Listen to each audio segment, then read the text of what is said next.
देख रहे हैं न्यूज फॉर नेशन और मैं हूं प्रियदर्शन। बिहार के मुख्यमंत्री नीतीश कुमार की जब राजनीतिक यात्रा की चर्चा होगी तो उसमें उनके राजनीतिक सफर में जिस पड़ाव की सबसे ज्यादा चर्चा होगी वह रहेगा मोकामा बरहिया का टाल क्षेत्र। यानी कि वर्ष 1989 में जब नीतीश कुमार ने पहली बार लोकसभा का चुनाव जीता और संसद सदस्य बने, तब उसके पीछे उनके चुनाव जीतने की जो एक बड़ी वजह थी वह उनका टाल क्षेत्र के विकास के लिए उस क्षेत्र में किए गए वादे थे। तब से लेकर के लगातार वर्ष 2004 तक उन्होंने मोकामा और जो पूरा का पूरा जो टाल क्षेत्र होता है उस टाल क्षेत्र में बाढ़ संसदीय क्षेत्र का प्रतिनिधित्व किया। और उसके बाद उसी इलाके में मौजूदा जो जदयू के राष्ट्रीय अध्यक्ष ललन सिंह हैं, उन्हों की राजनीति भी उसी टाल के इलाके में फली फूली। पिछले वर्ष जो वर्ष 2019 का लोकसभा चुनाव हुआ था तब वहां से उन्होंने ऐतिहासिक जीत हासिल की और मुंगेर के सांसद बने। इसके पहले वर्ष 2009 में भी वह मुंगेर के सांसद रह चुके हैं। और ऐसे में प्रधानमंत्री नरेंद्र मोदी की सरकार के केंद्रीय कृषि राज्य मंत्री कैलाश चौधरी ने बिहार आकर के नीतीश सरकार पर ही आरोप लगा दिया कि नीतीश कुमार तो टाल को लेकर के लगातार उपेक्षा का बर्ताव कर दिए रहे हैं, जिस कारण से मोकामा टाल की जो कई विकास योजनाएं हैं वह आज तक शिथिल पड़ी हुई हैं। टाल के किसान आज भी बदहाल हैं। कैलाश चौधरी का नीतीश सरकार पर जो किया गया यह हमला था, यह ललन सिंह को रास नहीं आया है और इसी कारण ललन सिंह ने कैलाश चौधरी के बिहार दौरे के बाद अब ट्वीट करके केंद्र की नरेंद्र मोदी सरकार और उनके मंत्रियों को जुमलेबाज बताते हुए भारतीय जनता पार्टी को बड़का झूठा पार्टी करार दिया है। और इसे लेकर के उन्होंने ट्वीट करके क्या कहा है यह हम आपको पहले बताते हैं। दरअसल केंद्रीय कृषि राज्य मंत्री कैलाश चौधरी ने पिछले सप्ताह ही मोकामा का दौरा किया था और इस दौरान उन्होंने इशारे में मोदी सरकार जो है उस पर टाल की योजनाओं को फलीभूत करने और बिहार की नीतीश सरकार पर टाल की उपेक्षा करने का आरोप लगाया था। इसी को लेकर अब ललन सिंह ने कैलाश चौधरी को भी घेरा है, भाजपा को भी घेरा है और केंद्र की मोदी सरकार को भी घेरा है।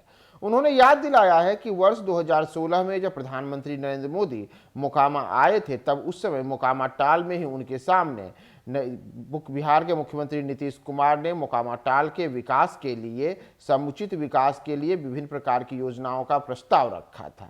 और इसमें उन्होंने अपने ट्वीट में लिखा है कि आदरणीय प्रधानमंत्री श्री नरेंद्र मोदी जी की उपस्थिति में खुले मन से मुख्यमंत्री जी ने टाल क्षेत्र के समुचित विकास के लिए केंद्र से 1892 करोड़ की विकास योजनाओं का प्रस्ताव रखा था, लेकिन बिहार और टाल क्षेत्र के प्रति केंद्र सरकार की लगातार उदासीनता के कारण आदरणीय मुख्यमंत्री श्री नीतीश कुमार जी ने बिहार सरकार के खजाने से 1600 करोड़ की योजना स्वीकृत की और टाल क्षेत्र में विकास का काम शुरू करवाया। बड़का झूठा पार्टी बीजेपी के नेता और मंत्री टाल क्षेत्र में आकर सिर्फ जुमलेबाजी करते हैं। दरअसल नीतीश कुमार वर्ष 2005 में जब मुख्यमंत्री बने तब उसके बाद से भी लगातार उन्होंने टाल क्षेत्र के विकास के लिए कई बड़े बड़े वादे किए और उस दिशा में काम करने के लिए उन्होंने कई योजनाएं भी लाई। यहाँ तक कि पिछले साल ही टाल क्षेत्र के विकास के लिए एक बड़ी भारी भरकम राशि का ऐलान किया गया।